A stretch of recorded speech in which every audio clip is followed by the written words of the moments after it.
Good morning, afternoon or evening, ladies, gentlemen and variations thereupon. Welcome to Nagase's Gran Turismo 7 channel, where I'll be showing you the exploits of a casual non-top split player in some of the rather interesting lobby races. Without further ado, let's get started. And welcome to the Spanish Grand Prix at Catalunya, and we're off from pole position. We know that these can be a little bit slow at the start, as you see swarm of cars behind me, but we seem to have maintained first position. I'm going to take the inside line to avoid being forced out wide, and it seems like we've just about done it, taken a tight line and come out in front in first place. So we'll try to pull away at this point, but I'm not sure what the paces of the drivers are. As I say, I tend to participate in lobbies, so you can get an idea of the pace of the drivers by their obviously driver rating, but you can occasionally get drivers who are E or D rated but are particularly fast, or you get A drivers which are the same speed or a little bit faster, or quite a bit slower depending on the circuits, whether they're good at or bad at a certain circuit. But it seems like the driver in the Beetle behind me, when I look in the mirror, it seems to be changing from blue to white, so that's quite a incredible livery. That is a livery that changes colour throughout the race. Which is more likely just a minor bug of the game when looking in the rearview mirror. I think he has a default livery of the car, but it seems to, as you can see there, it just changed from blue to white, which I think are the two default livery colours, I think, with the Beetle. I'm not sure. I always use my legendary Barbie pink Beetle, which I think suits the car perfectly. But anyway, as we come into the last one now, this is my weak point in the second. I've put out a bit of a gap here, but you'll see the driver behind makes it up, as I'm always a little bit cautious through this chicane, as there's been quite a few times where in this kind of mid-engine Beetle I've just completely lost it on the chicane, or lost a lot of times it kind of slides if you take the corners, if you cut the corner too much.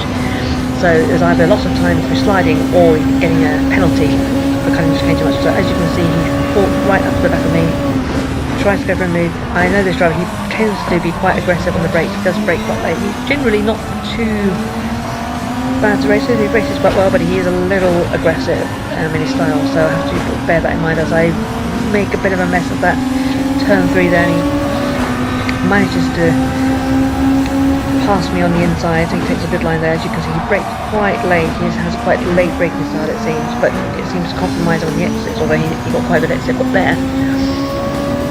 And I found during this race that he was pretty fast through sector 1. We were about the same speed, even though I didn't do particularly well on the last lap.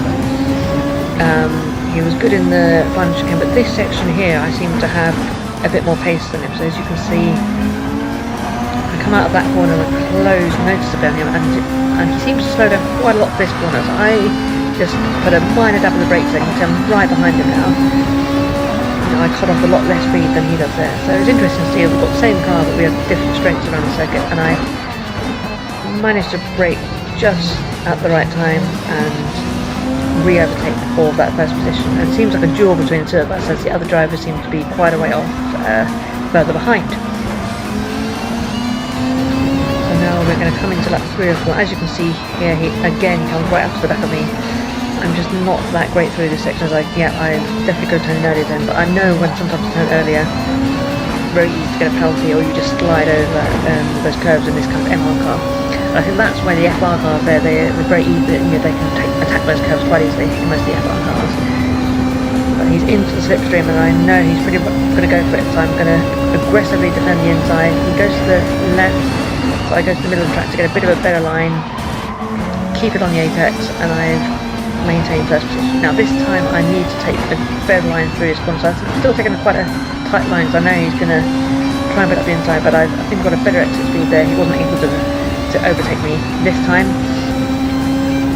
So we come into turn 4, where back in the 2022, the race just gone earlier this year, where the wind caused up quite a few cars.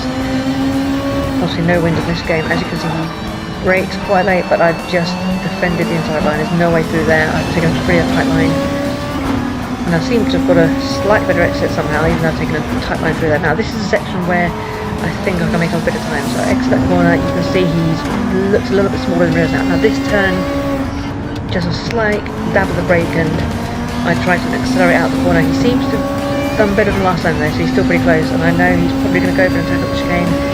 He seems far behind, but he goes straight down, but he's gone in a bit too deep, and do the old switcheroo, straight back through into first position, and that was pretty satisfying when I did that in the race. So I knew he was coming, glad I didn't get wiped out by that. I think he just misjudged it, and I managed to just get creep back up the inside and back into the lead. So now come through my weak section again. Turn 2 that again that time.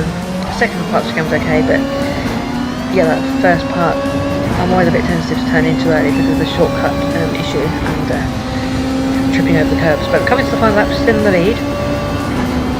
Set the fastest lap, although I know I could definitely go quite a bit faster. Couldn't go about a second faster than my personal best. Obviously, I'm defending a little bit, so losing a bit of time there. You know, for example, taking the title line here. Obviously, that's not the fastest way through, but it hopefully depends the position. So now come through his corner, I'm going to defend because I know he's going to try and put it up the inside, but there's no room there, and he thinks better of it. So now he comes to this corner, so you can see I'm a little bit not quite towards the edge of the left there, and taking the option racing line because I'm just a bit apprehensive. And again, he senses a small gap. I think I closed it, but there's a bit of collision, but I think it's just about on the limit. He didn't push me right off, there's just a bit of, I think he knows his stuff at last lap. So this is the section where I'm a little bit stronger inside. Switch lines to try and get a better exit, so you can see I've got a better exit. But he has the inside line for this corner, but I've set myself up here so I have the inside line for the next corner, although he does get in front, but he moves right, which I think was a bit of a mistake by him. He could have defended on the left.